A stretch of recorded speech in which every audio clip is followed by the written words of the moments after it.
significa connessione. Abbiamo bisogno oggi, nel presente e soprattutto nel futuro, di connetterci? Abbiamo bisogno di connetterci, in particolar modo abbiamo bisogno per le imprese, per il tessuto imprenditoriale.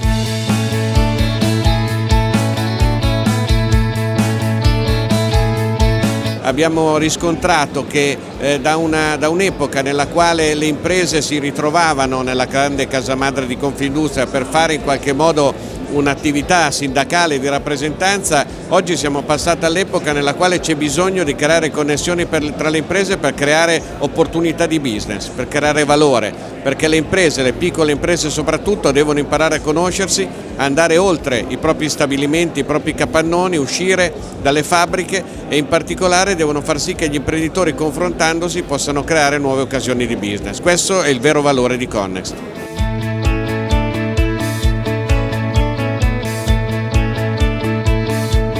Connext è sempre più e diventerà sempre più un momento di incontro e condivisione tra gli imprenditori di quello che sono i loro business e le opportunità di sviluppo degli stessi.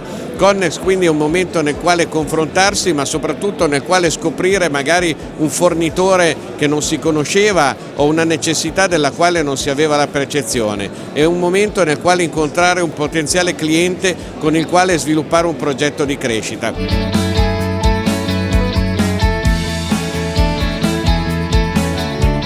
Certamente Connext è tutto questo, ma molto più ancora. Connext è un'identità, è un ritrovarsi di una comunità che si riconosce in valori e identità comuni e che vuole in qualche modo rispondere in maniera proattiva, mi permetto di dire anzi aggressiva, verso un paese che è sempre più fermo e sempre più in declino.